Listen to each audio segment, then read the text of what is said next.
special guest and one of the original founders of In the Naad. Harmanjot, I'm so happy to have you here.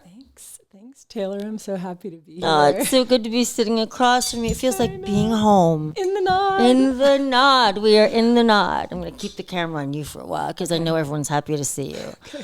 So what's been going on, lady? Well, I've been in Santa Barbara. I've been in Montecito. I've been teaching Kundalini yoga. I've been digging in with my family, and I've been digging into what it means to be a real human being. Well, you've been doing these retreats, and I'm hearing incredible stuff. Yeah, the retreats are they're really fun. They're really amazing. They're time when you actually get to unwind from the frenetic pace of the world. It's really fascinating. I'm pro people in pro participation. I'm not a dropout person. I'm not into dropout culture. And I think that we all need to lean in, quote unquote, in order to actually move the needle in a more harmonious way. And yet at the same time, the current pacing of the world is not compatible with increasing awareness. And so these retreats give us a space and a time to actually go into a rhythm that allows for expanded awareness. Then you can bring that awareness back into the pace that you have to participate in, because that's the state of the world right now. But at least you got this moment to unwind. That's really well said, and it's really true. We're always taken out of the moment. Like, we're never really allowed to expand consciousness. There's just no time for it. Yeah. There's this intense pressure, and that is the thing, the presence is the thing right now. And I feel like I've been going back to the roots, Baba Ram Dass, Neem Karoli Baba, all the Babas. Well, that is my bread and butter. Right? Yes. All the Babas. I've been going back, and it was always be here now. It's always, this moment is divine and perfect. So what if this was enough and we didn't have to run psychotically, neurotically a program about the future, what it's supposed to be, or what you're afraid is not going to happen, and we just expanded in this present moment? It's an experiment. It's actually working out. Yeah, well, how do we put the genie back in the bottle ultimately? How do we do that? I mean, life is moving faster. I mean, we're at warp speed right now. We are. How do we literally take it back? How do we grasp it and become a part of it again? I feel like we're living so outside of ourselves. Yeah, there's a big schism and a fracture. Sure. I ask myself the same question. I have this incredible friend who actually you might like to have him on the podcast. He works for these AI companies, and he was saying, he actually wants this message out there, but I don't want to get caught saying the wrong number. So I'm going to say that he said it, but he said the fascinating thing about AI, which I am not against, I use AI every day.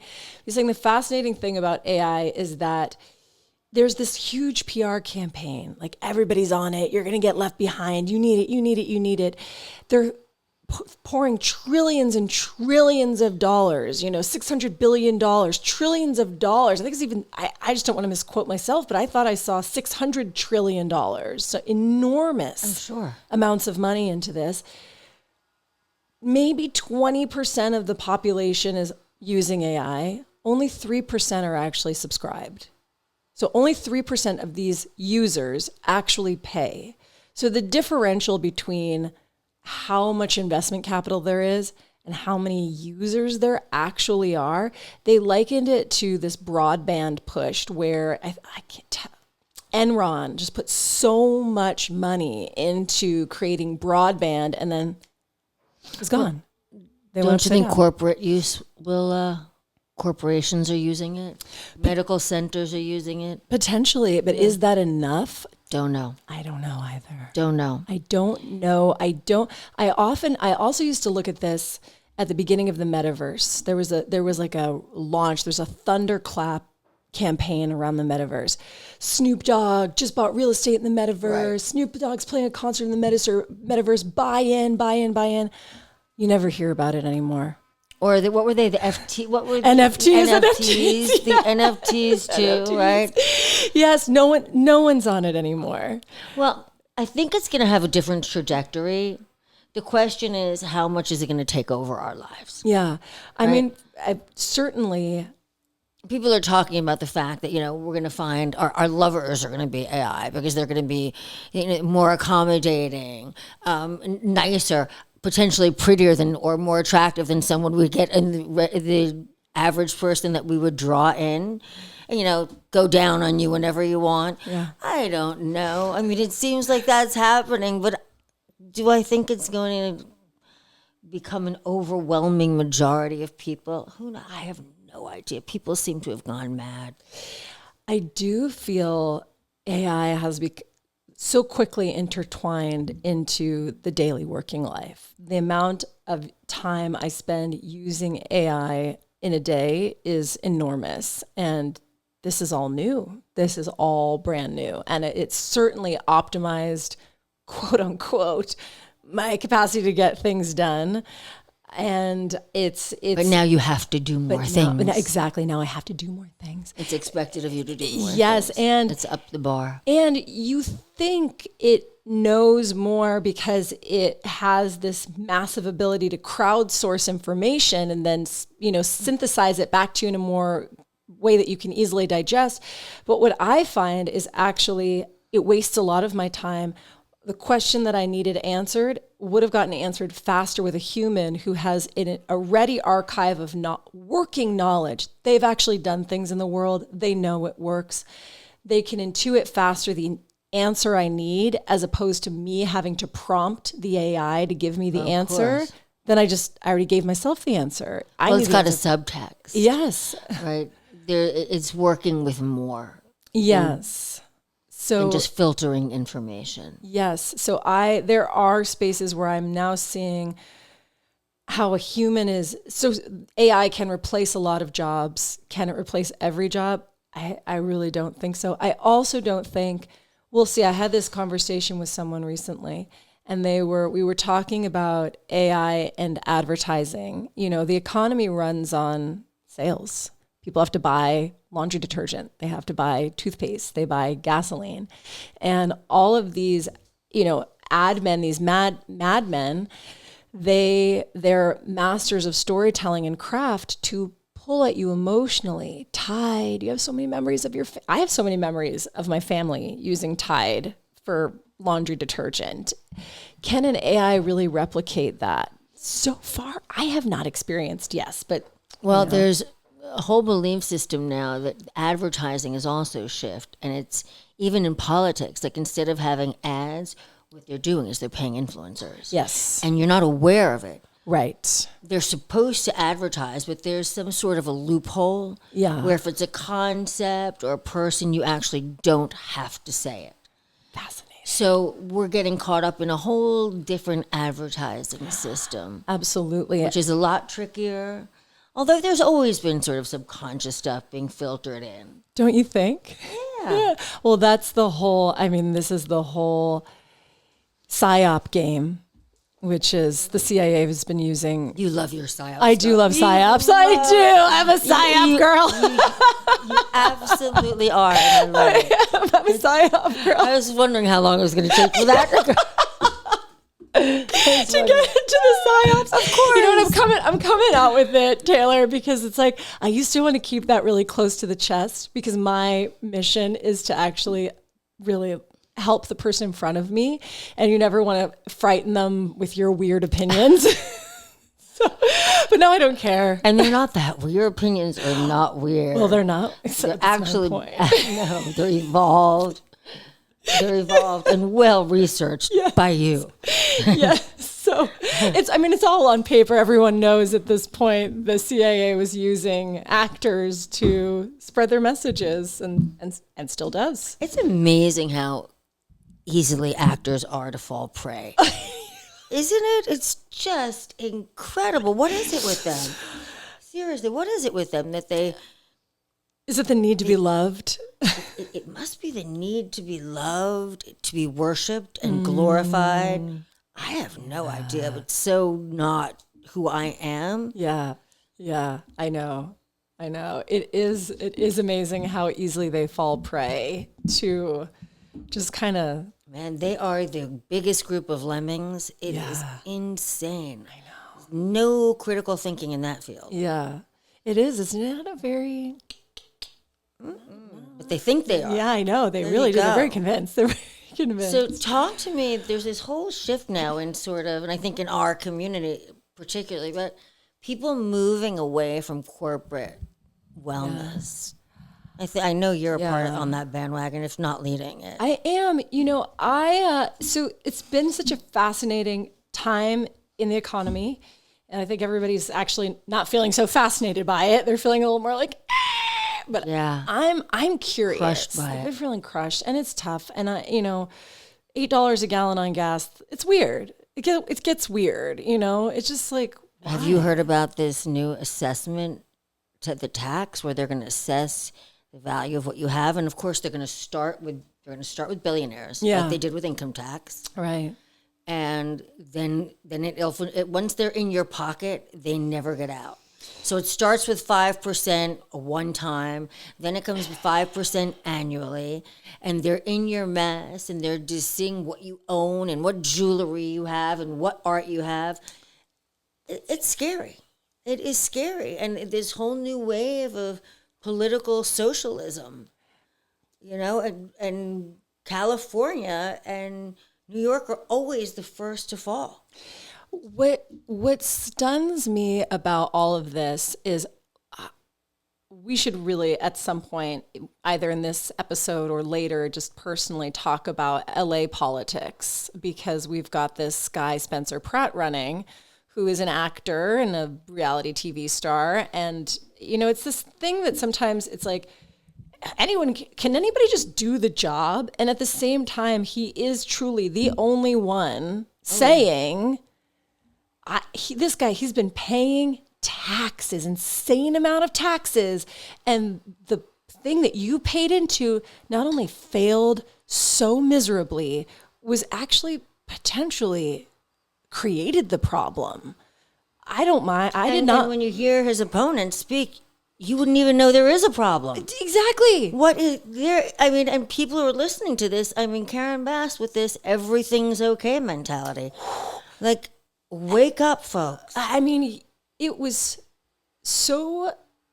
I thought we were never going to get political. Didn't we once say to ourselves? We were never going to get political. We were going to get political. But I had to say this. I was looking at old footage from right after the fires. Thank you for being my friend. Oh, I love you. It was so much fun having you here. It was like, I know you were broken. Not really, though. Really? You were so strong. Well, that actually surprised me. I was like, wow, I really didn't take a day off. I really didn't take one day off. I didn't take one day off. I was like, I think staying in your practice, though, was a lifesaver. Well, that's what I mean. That's the power of the practice. I did not fall down. I did not break down. I was able to grieve and stay in my strength. And move forward. So, and by the way, and now it's the best thing that ever happened. I was going to say, it's the silver lining. Thanks to the universe. Thank God for the fires. But it's really stunning. And so without being boohoo Angelino, boohoo Californian, it is also crazy stunning how a whole town is just wiped out. It's so hard for that town to come back. There was so many multi-generational families.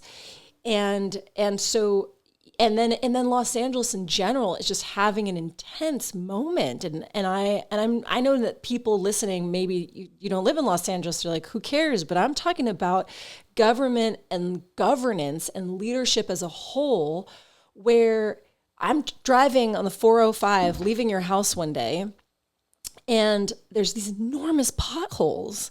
And I'm like, are you kidding me? Are you kidding me right now? Am I really going to get a flat tire? Why isn't somebody taking care of this city? So we have all these people who are supposed to take care of this city, and we have one person who says he's going to take care of the city. Who knows if he can really do it? And then we have these things coming in around the economy. These taxes are like, we're going to take and we're going to take care of things, but they don't take care of things. No, I know, and people don't want to pay taxes, which is understandable because they don't take look care of who's things. managing your money. Right, because you're not taking care of things. And they're very weirdly skewed. Like, I'm not really comfortable with handing out pipes and needles on the street. Well, I have a problem with that. This is a huge thing. So I read an article recently. Get you some water. So I read 2 different articles recently. One by this amazing city planner, architect, sociologist. His name is Chris Arnond. And he's government employed for a while. And now he spends his days flying himself around the world to walk different cities.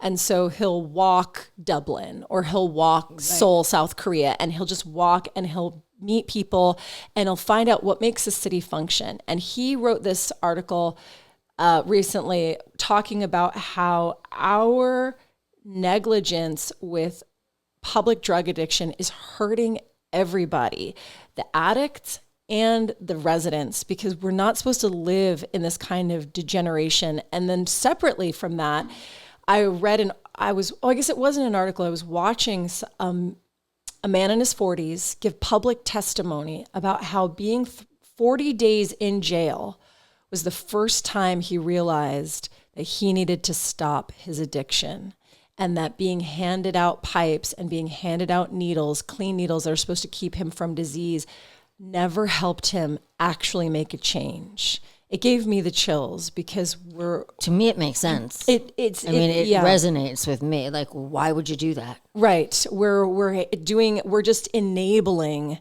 the addiction, but making it clean. So it is a very painful thing to watch money being supposed to be for public services, for true caretaking of humanity, true caretaking of the community, and then go nowhere and in fact actually ruin communities. What I've been fascinated by in this time, so I feel everybody's very crunchy around the economy. What I've been fascinated by actually is because of that, going back to roots and going back to community, going back to the person in front of you and the people in front of you. I've watched wellness take a hard turn to massive corporatization and overpriced luxury. And I'm not against it I'm not against it because I love that there are fancy things that are really holistic and good for you. I love that. Of course, there should be a Bergdorf for holistic should be a luxury things. Market. Yes, but I feel like we're losing the plot.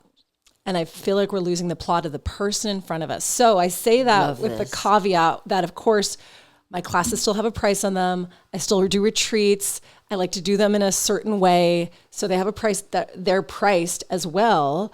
But I'm looking at things, and I'm doing a solstice event up where I live now. And I'm going back donation based because I'm like, who cares? Just get in. Let's do this together. Let's make it about trust, reciprocity, stewardship. Let's build a community together. So it's a combination. You'll have donation-based events where you can bring community together. Yeah. But you also have to make a living. Exactly. Well, and that's what I've gone back and forth about how to do this nicely, how to do this in the right way. I think it's healthy that I continue to contribute to the, global population as a teacher. I'm also open to not doing that. Whatever's healthiest to myself and to all is what's functional. But right now it's healthier to do this.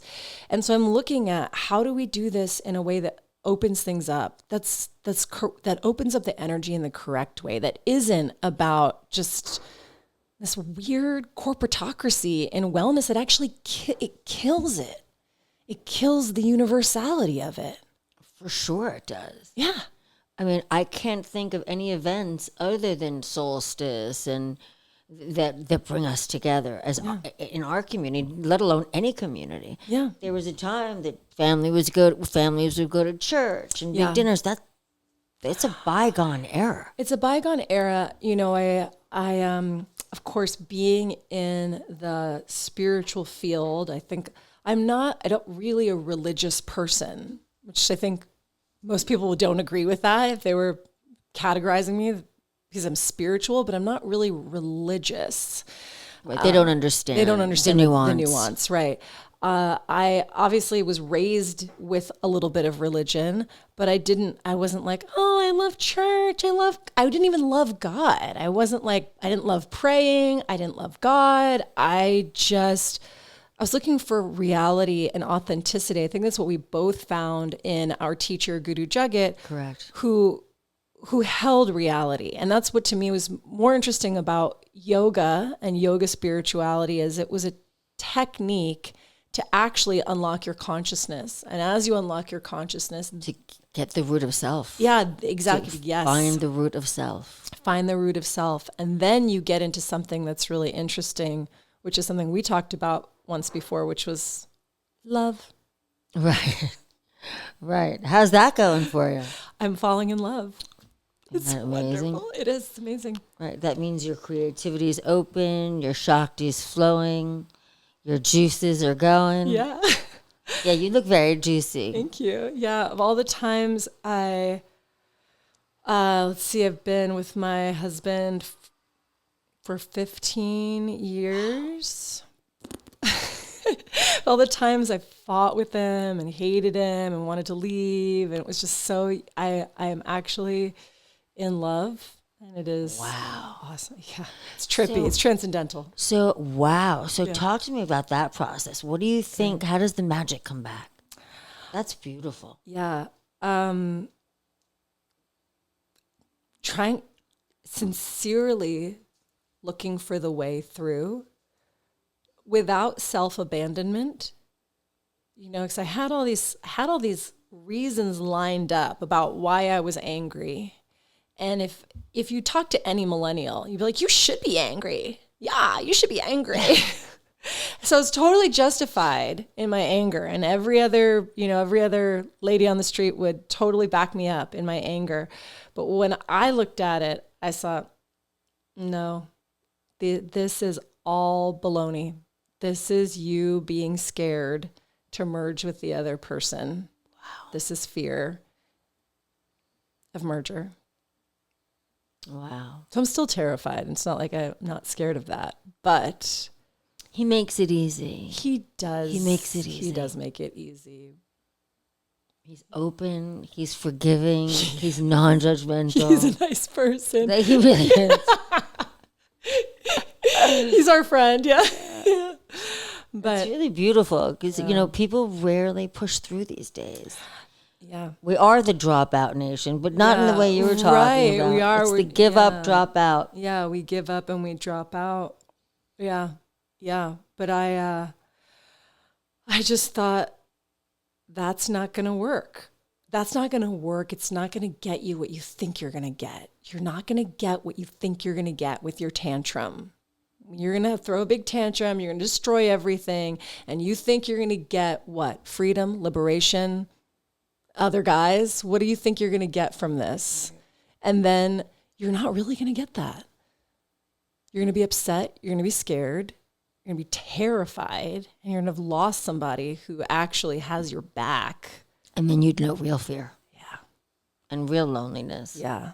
And so instead, and then it's going to take longer. Well, for me, it's not the case with everybody. No, but for me, and it was like, it's going to take longer and harder for you to actually fall in love. And you could do it with this person. And isn't that what we all really want, to fall in love? I think the AI, one of the bigger issues with the AI is, it takes a lot of time. Yeah, it forces your optimizations. Now you have to optimize even more. And you're like, I thought you were going to optimize me. Now I have to optimize to be optimized. And there's so much of that. But one thing is it makes it challenging. It reduces your nervous system capacity to handle another person. Yeah, and then you get no intimacy. Noticing that, like porn, there's an addictive pattern. I find it particularly in men. And I don't know if that's because they're more prone to this kind of nature, but with these dating apps, there's a need. So you go on initially hoping to find a partner. But what happens is that click, that what's next, what's better, what goes beyond.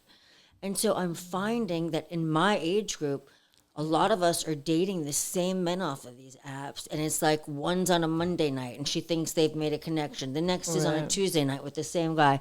She thinks she's got a connection. And the way that these women are finding out, because the men are just so quickly texting that they're sending the wrong text. And and so this seems to be a huge issue in the online community. Oh my God. And so ultimately what's happening is it's musical chairs, but people don't seem to be finding each other like they once did. Yeah. Wow. Yes, I see what you mean about the porn addiction and the masculine mind being very prone and weak to that. It's actually very sad. Females aren't an option either. Think about this whole incel movement. Yes. Right. Yes. Okay, so for those of you who don't know what incel is, it's involuntary celibacy. Yeah, involuntary celibacy. Because what's happening is in the dating pool, 5% or something like this are getting all the women. 5% of the men are getting all the women. Oh, wow. And then what happens to that 95%? Yeah. They're angry. They're bitter. It's just, it's crunchy. It's crunchy out there. It's crunchy. It makes me... It's a shift. We're going through a paradigm shift in almost every aspect of life as we know it. Well, so I got real bummed out a couple months ago, maybe last month. Yesterday. Well, I turned 40. I wasn't bummed about turning 40. I was actually thrilled about turning 40. I feel amazing. Right. Thank you. But I was bummed because I have such a Aries nature that I thought, how could I have been in the world for 40 years and it still looks like this? It still looks like this. And it feels like we've had these cycles over cycles, these emperors and these imperial, Genghis Khans and the Neros and these, empire after empire and war after war and, ravage after ravage and take after take. And it just feels like the cycle just keeps going on. And I don't know why I had it in my head that I was going to be the one to stop the cycle, but it might be. Well, we're working as a collective, obviously. Sometimes I find it very painful, but it does speak to the continued requirement of these kinds of consciousness evolution, of these kinds of men's groups, but not the men, but also I'm going to say something that might even be more controversial. I'll be curious about your take on it, about the need for masters and mastery, not as gurus that are outside of you, that you have to worship and that take your power from you, but as examples of actual mastery so that we have strong teachers and not just a bunch of half masters blind leading the blind. Well, I think it's invaluable. Yeah. First of all, self-mastery is something that I'm constantly professing. And it takes work. It takes years for self-mastery. It takes lifetimes. Lifetimes. In terms of a master versus a guru, I think the era of the guru is over. Yeah. But a master is different. Yeah. It's someone who's mastered themselves. Yeah. And you can look up to. Yeah. And I think everyone who I admire has had somebody that they've had train them and that they've looked up to and that they've tried to follow in their footsteps. I think it's essential. Yeah. Well, this is why I've really been going back to the Babas. And I'm reading, but it's not as though I'm reading everything and hanging on every word. But at least at this stage of my life, I'm more interested. You can learn a lot from anybody. The soul in the front of you is eternal. So you actually have to receive the person in front of you and learn from them. But the true masters, I want to know. I want to know from a true master. Well, they've got lifetimes of knowledge, infinite wisdom. It's more than knowledge. Yeah. It's the wisdom that they carry with them. And when you look at these masters, not only have they mastered their own lives, they're poets. Yeah. They speak in ways that resonate. Yeah. And it gets locked into your brain. And right? And so they have something so special that they carry with them. And we hold them in reverence. Yeah. But if you look at the real masters, you'll notice something that's different from them than those gurus that you and I have experienced. Yes. Some of, the charlatans that Yes. we see. Yeah. What they're doing is they're trying to raise people who Yes. know how to invoke self-mastery. Yes. As opposed to worshiping them. Yes, exactly. Exactly. Well, that is, I think, the sign of the fraud or the charlatan is they're not raising you. They're not raising. It's all about them. It's all about give me. You're always under them. You're always under them. That's what you understand. They keep you at a distance, which is fine. Right. To be the master and to be in your kingdom or your queendom, that's beautiful for any teacher. For sure. Yes. For any teacher. But what we've experienced was a lot different than that. And I think that people who are masterful, no matter what it is, whether you're an architectural student or a business student, it is invaluable. It's essential. It's essential. They're teachers. Yes, this is. I think teachers. Yes, I find something that I've talked to a beautiful couple who owned the Michelberger Hotel in Berlin, Tom and Nadine Michelberger. They're truly spiritual people. I love the community that they create there. They're amazing. Oh yeah, you've told me I about know. this. I love them. I just love them. And you love the hotel. I do. I love them. But we talk about this sometimes, just calling people to their highest consciousness while also being comfortable in the everyday of everything. We've lost a lot of in the popularization in America, which I love that America is maybe not populist isn't the most accurate word because that could swing a certain political way when you say populist, but I mean, it was founded by some very elite individuals, but it was meant to be about the everyman being able to attain high consciousness. So that education wasn't kept inside of an elite circle. It was available to everybody. That economic growth wasn't kept inside of an elite circle. It was available to everybody. It's been so great to open those doors. And even though we've had to do a lot of fighting to get those doors truly open for everybody, that fighting happens and eventually it does happen. I mean, the laws were written in a certain way. At the same time, this populist opening has also created a kind of I'm a little hesitant to say it's been created a kind of a dumbing down in which people aren't called to their highest selves. They're called to somebody's butt. Right. Right. Well, that's the double-edged sword we're talking about, right? So everybody has access to information. Everybody has access to an education. Yeah. And so that's beautiful. Now, how do we funnel it? How do we take that and create something beautiful instead of something dirty or, as you said, something that's going to dumb down an entire society? Yeah. We've already seen these recent tests that show that Gen Z, is that the recent? Gen Z is the first generation not to succeed academically their forefathers. So it is the first time it's happened. And that's because of the internet. Yeah.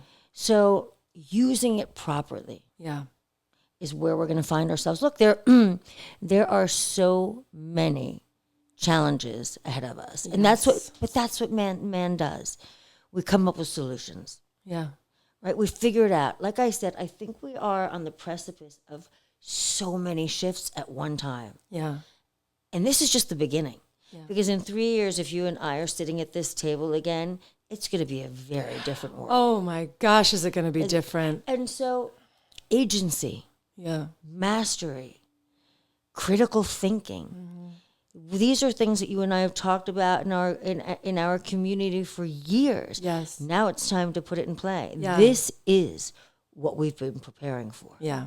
And consciousness practice, whatever that is, however somebody comes to consciousness, that is one thing that I do very much appreciate about these consciousness practices that have come from India, the yoga, which is at one point they actually were kept for an elitist group, which is true. And now they are disclosed, fully democratized. Anybody can come in from anywhere. You don't have to come from a special family. You don't have to be anybody. You can come in and you're called to your highest consciousness. You're called to develop yourself to your potential. And some people take it to the dark side, and that's okay. Because what happens when the light always takes over. The light always takes over. The light always takes over the dark. But, back to you and your teaching and how you could democratize your practice and not feel guilty about it. Well, every single one of us is a teacher, right? We all have those spheres that we have influence over. Yeah. And what is influence? It's how we change someone's life for the positive. Yeah. So we're already doing that, right? You're doing it with your friends. You're doing it with your family, your community now, and everyone you teach. So you have a broad sphere. Yeah. And I think what we need to do is call more people into being teachers. Yes. Because we all have it in us. Absolutely. We all have it. And Guru Jagat would say there is a teacher for every student. I really agree with that. I really agree with that. I do. And I really feel that it's, if somebody feels called to share whatever it is, if it's uplifting somebody else, it's actually more important than they might even realize. Someone very close to me has a new cancer diagnosis, and everybody's has these diagnoses all the time, and this is new for her, and she's not necessarily in the wellness space. So she's a little scared.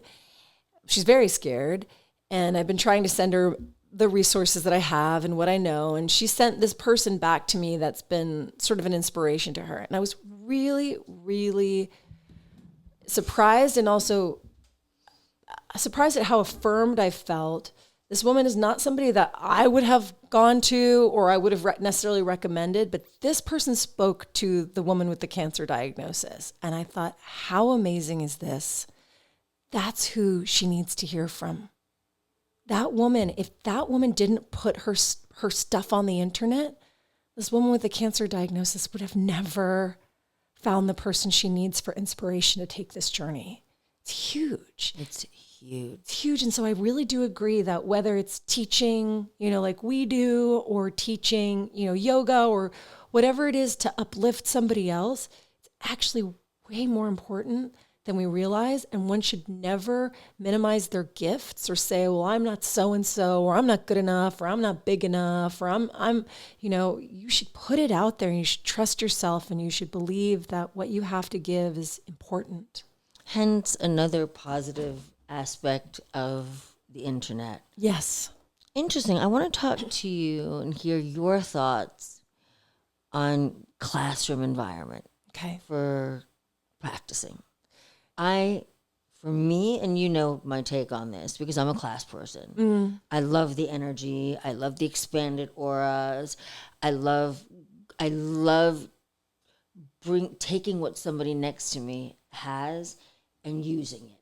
Yeah. And it's invaluable to me. I personally think there's going to be a shift back to the classroom. Totally. Do you? Yes, absolutely. Absolutely. I think people are doing it already. I think being in person is invaluable. There's nothing, you can get so much more. The thing about the internet is that it's a closed system. People are adding more stuff to the internet all the time, but it's also literally the past. Everything on the internet is the past because that's all AI can source from, what's already inside of it. But the person in front of you is a living eternity. So you've got past, present, and future, and I'm talking far future. I'm going to aliens, Taylor. Me too. Yeah, I know. Me so too. that person, what you can get in person is far more than you can get from the internet. Will digital classes go away? I don't think so. If there's a teacher that you really resonate with, I've been teaching. How do you feel the resonance? Oh, you don't? Oh, I do. Do you? Yes. Yes. Yeah. Oh, that's what I wanted to ask. Yeah. So you do. I do. So I'm not able to grasp onto something. I'm missing something that everyone else is fundamentally able to grasp. I don't know if you're missing it, but I think so, because I'm sitting hauling my ass to class every day at 9 a.m.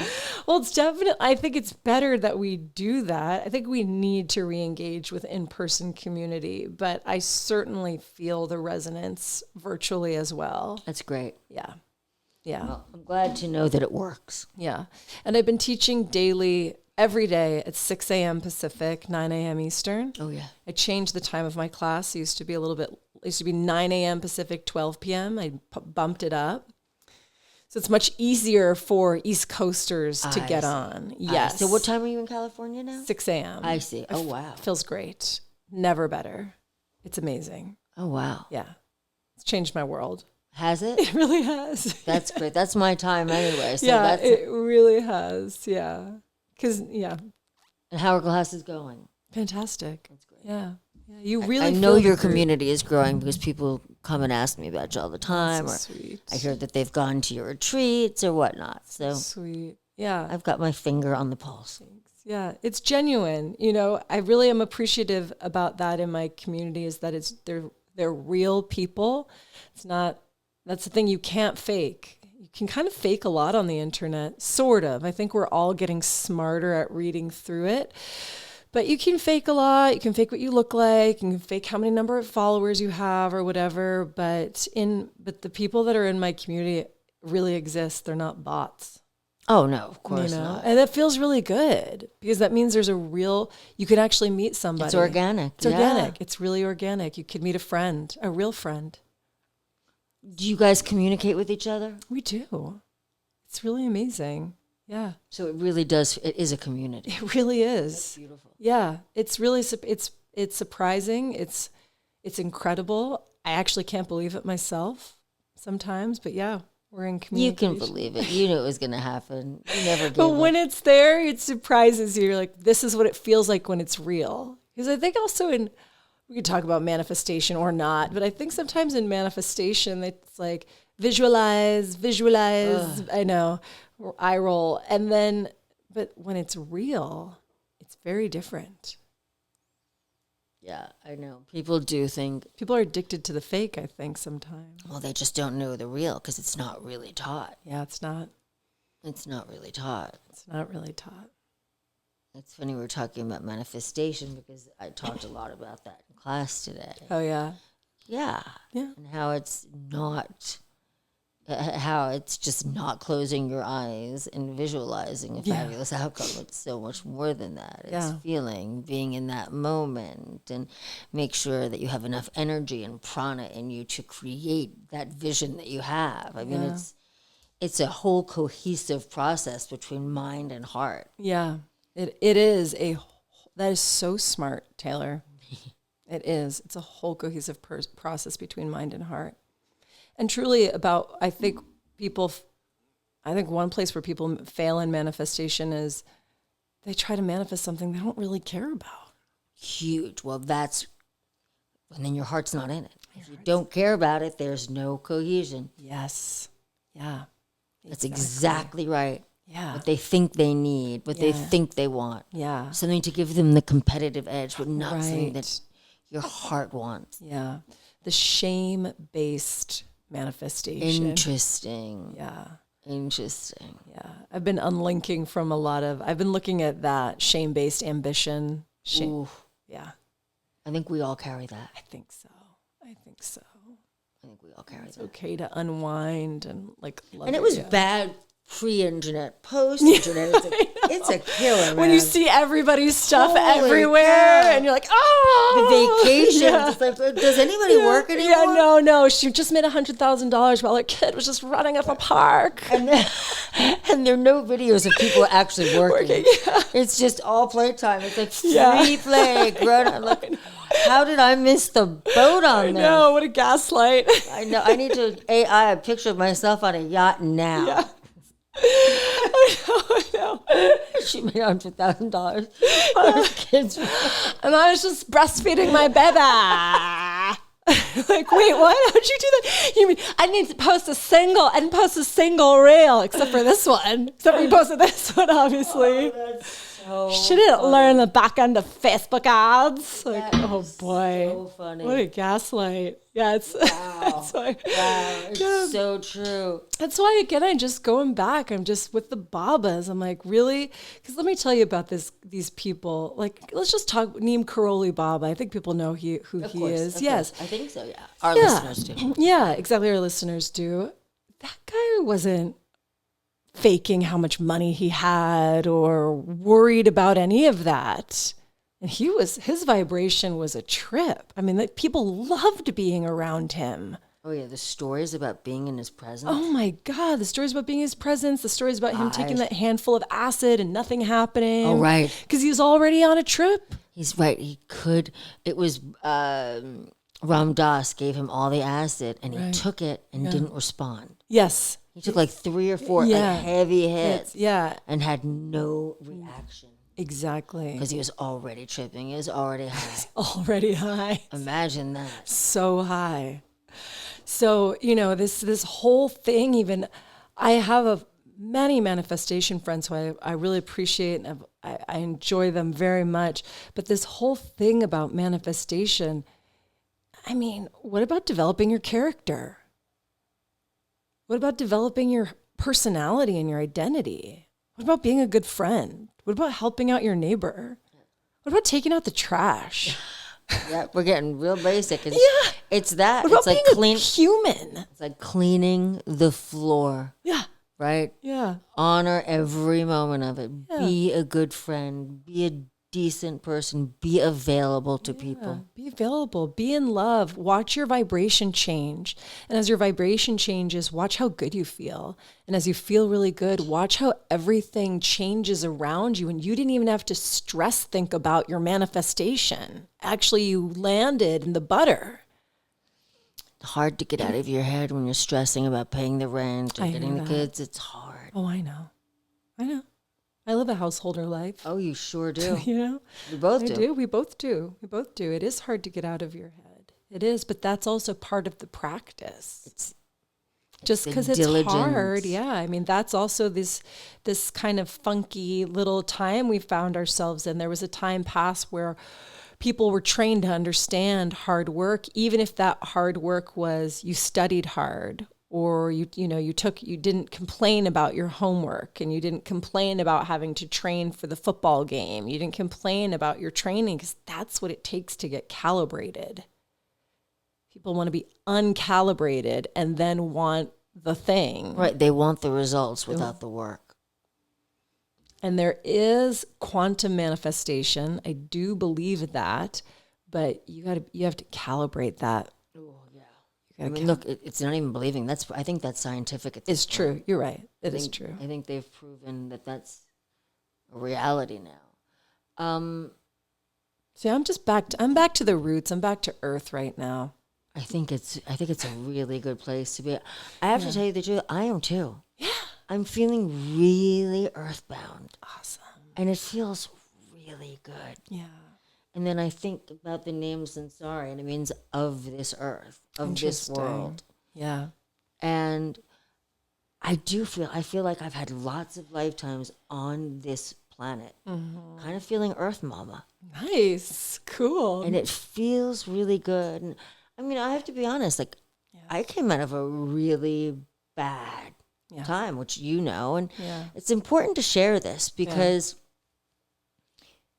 I had lost my grounding. Yeah. I was really lost when my daughter left and some other personal things which had taken place, and I could not get back to self. And it's taken a while. Right? It's diligence. And it was hard because I couldn't get to the practice. And as I said, I like to be in person. Right.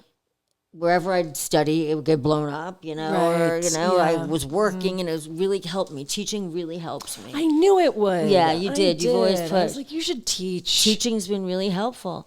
But, depression gets us. Yeah. Depression gets all of us. It does. And I had so much fall apart. I felt like it was falling apart. It wasn't. Yeah. Your daughter leaving you is not life falling apart. That's the natural progression of things. But as a single mother in particular, it left a real vacancy in my heart. And what's happened is I've been able to spend a lot more time with my son, focus on him. He feels inundated with love, and he's, I can see him flourishing under that. And for me, it's forced me, the loss of community, my daughter leaving, it's forced me, as we were talking, to expand and create new friendships. Yeah. And boy, oh boy, had I forgotten what it was like to have friends. Yeah. Yeah. Yes. And it is beautiful. It is. Right? All these new and interesting, fascinating women in my life. Yeah. And some of them are older, because I gravitate towards younger because it keeps me feeling alive. And there's some really fabulous women, and I feel myself brighter and lighter and happier, and this house feels happier. So it's been beautiful, but not to say that I didn't have to go through an enormous struggle to get here. Enormous. Yeah. Yeah. Yeah. That you honestly and truthfully went through that valley of the shadow. Yep. And I embraced it. Yes. I was like, whoa, I'm here. Right. And I gotta figure out how to get out. I'm gonna climb out. Right. And not scared of the dark. No. Be like, okay, I'm in the dark. It's hard. Sometimes it is scary. Maybe you cry a little bit. Maybe you cry a lot, but that you don't. You're going to come out, and then guess what? There's going to be another tunnel. Right. Exactly. Like, this is the path. This is what life is. Well, that's the trippy thing, because that's the pineal, that's the guru. So I was just going to say, this is the thing about this is not the age of the guru anymore, because losing that persona forced you correct to get back to you and become self-reliant, to become self-mastered, work in that space of self-mastery, which she prepared us for. Right, which is what we were prepared for. She prepared us for. I mean, at some point you have to graduate. Exactly. Into you. Exactly. No one. I mean, the only people who go to college forever we're always the perpetual student. Of course, but yes, now you have to live. There are terminal degrees. You get a PhD, you're done. So she left us, and here we are. Here we are, yeah. But that's... So for one of her, there are tens have emerged. Yeah, yeah, yes. So that is what she brought to us. Yes, I'm so glad you're teaching. I knew, because I was like, you have to be the teacher now. You teach, and it's so good. It is so good. Glad, yeah, and Okay, so we're gonna have you back because we're gonna go into politics. Yeah, maybe we should bring someone in groovy for us to talk to. We should. But in the meantime, why don't we tell us what you're doing and how everyone can get back to you, reach back to Harmanjot. Come find me on Instagram. It's looking good, your Instagram. Thank you. I did a lot of archiving of old posts. It's really good. I didn't know you had to do that, so I did that. Come find me on my daily practice, even if you don't want to be online. Come do it anyway. For sure, you're great online. Yeah, I'll be in New York City. I don't know when this is coming out, but I'll be in New York City May 30th through June 5th. And I'll be teaching in a couple places downtown, and then also on the Upper East Side as well. Oh, really? Mm-hmm. Where? So this clothing brand who I collaborate with sometimes, I love the founder, JJ Martin. Oh, yeah. Yeah, just absolutely love her. She's opening a new store on East 68th. Oh, wow. Yes. That's my old hood. I know. It's your hood. My dad was 69. Oh, my God. That's really my old hood. Wow. How fabulous. Wow. Yes. And so there's a secret. I think they're not technically zoned for things. Got it. And but got there's going to be some things there. Yeah, okay. Some little some little secret. Cryptic. But you'll post it at some point, I will. Right? Okay, yes, perfect. yes. So that'll be there. And then I'm hosting a retreat in Paris in October. Oh. Yeah. It's going to get... Wow. Yeah. Next one. That's great. Witchy. That is. Yeah. Is that all female or is that a co-ed experience? We'll have two. One will be in the south of France. That'll be all female. Wow. And then Paris, I think, is co-ed. So how long are you gone for? I'll be gone for 2 weeks. Wow. Mm-hmm. I'm just doing Paris and Toulouse, south of France, Toulouse. So far. We'll see if I have an agreement with my family that I'm only gone for 2 weeks at a time. Oh, okay. So. That'll keep you honest. Yeah, exactly. I am thinking about, okay, Milan, Berlin, Mallorca, let's go. But just one European state at a time. And then there's the summer solstice. And then I think my Instagram is the great place. You know what? Here's a good one. I have 4 free hormone videos people can do right now. Oh. Yeah. So if people, I think, look, hormonal conversation has gotten a little bit boring, I think, a little bit tame, but it's the foundation of our entire vitality and existence. And so if you want to feel erotic or even aware, just to have a level of awareness. The adrenals. Yeah, adrenals. Yeah. You have to it's not just sexual stuff, right? It's everything. Our body, our fluids is all running on hormones. Yeah, so I have 4 free videos that people can get through my website. That's pretty cool. Yeah, when they sign up for the newsletter. Okay, then. Yeah. It was so good having you here. Thanks, Taylor. I love being here with you. It feels so comfy and good. And I always get so much out of you. We went right in. We should get a weirdo to come talk politics with us. That sounds great. Talk about that right now. Yeah. Bye, y'all. Satnam.